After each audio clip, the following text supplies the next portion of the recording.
Does democracy serve the interest of the common people, or does it serve the interest of only few? So let us explore this question with various theories and explanation and compare it with the contemporary period of time. So what do you mean by democracy? Democracy has been derived from two Greek words. First, demos, which means people, and second, kratos, which means to rule. So in short, it is ruled by the people. The word democracy was first used by Greek historians Herodotus in 5th century BC, in the sense that democracy is ruled by the people. And this definition is very closely related to the famous definition of Abraham Lincoln on democracy, that is, democracy is government of the people, for the people and by the people. And moreover, there are 89 countries out of 195 countries who are democratic in nature.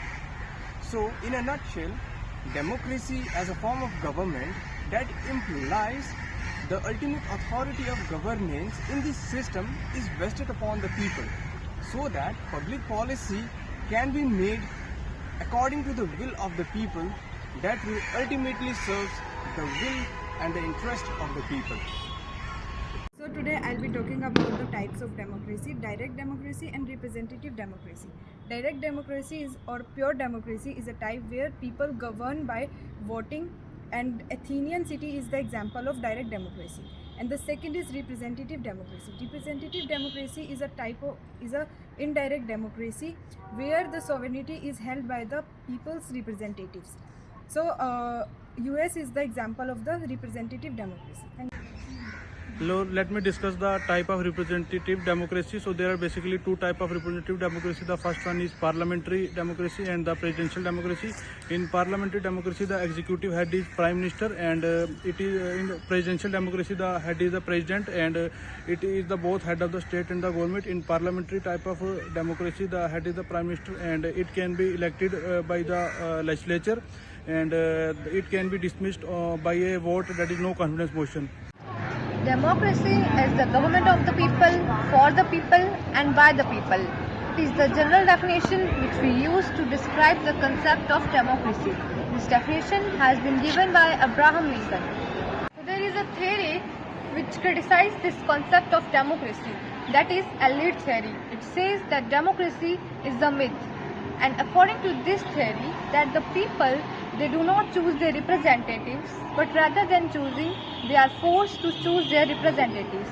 It says that the real power, it lies in the hand of the elites. So the term elites here, it refers to those people who are well educated, well connected, and whose position in the society it is so powerful. And it says that these all the things allows the elites to shape the public opinions and dominate politics. So there are different type of elites: economic elites, cultural elites, and political elites. So let's understand this theory with the help of one example. Suppose media. Elites have their full control over the media outlets, means they will decide what news people need to hear or what news people not need to hear. So what will happen? It will lead to the biased reporting. It will hide the real issues of the country from us. It will hide the truth, and it will allow the elites to fulfill their interests through the media. So, in your opinion, what do you think? That is this theory is really relevant to the present context or not? As we know, democracy is the people's power, where the power lies in the groups, which means, which is a fundamental essence of pluralistic democracy, which emphasis on the group power. It can be multiple various organizations, interest groups, or political parties, so that the effective policy making and inclusive policy making can be ensured, and one power cannot overpower the another.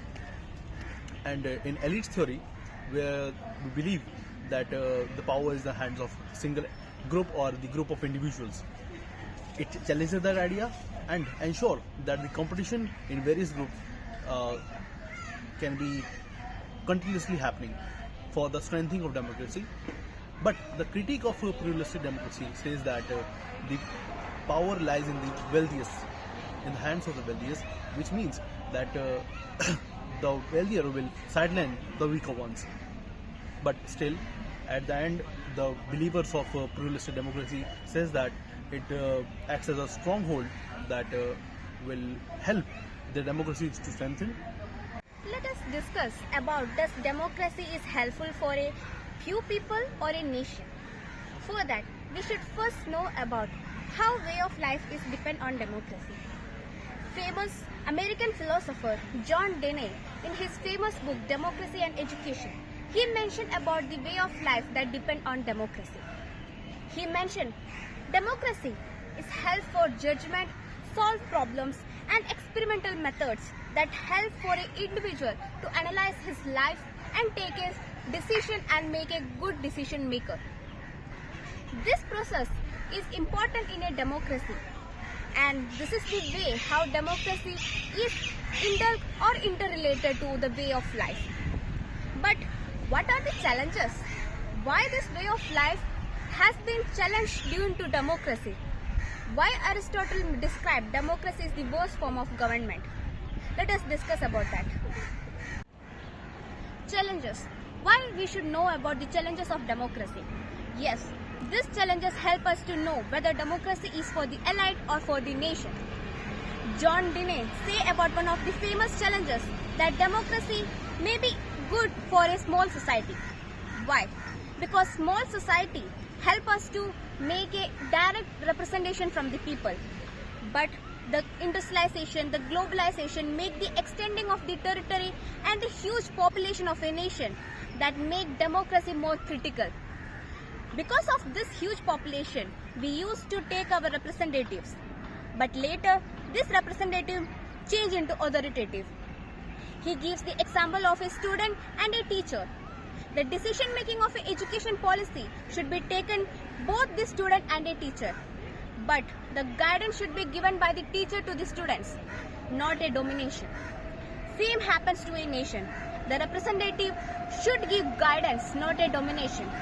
The domination of the representative make the democracy only for the elite people, which has been discussed on the before theories.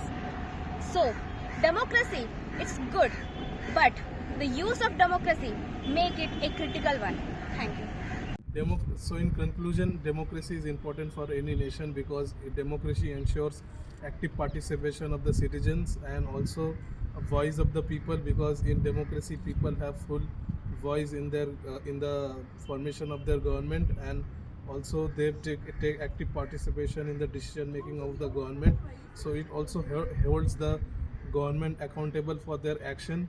So in this kind of scenario, the since every people of the state is responsible for their government, so it acts as a collective voice and helps the country to prosper in the areas that it should focus on. So in conclusion, we can say that democracy plays a very crucial role in the development and sustainable development of the country.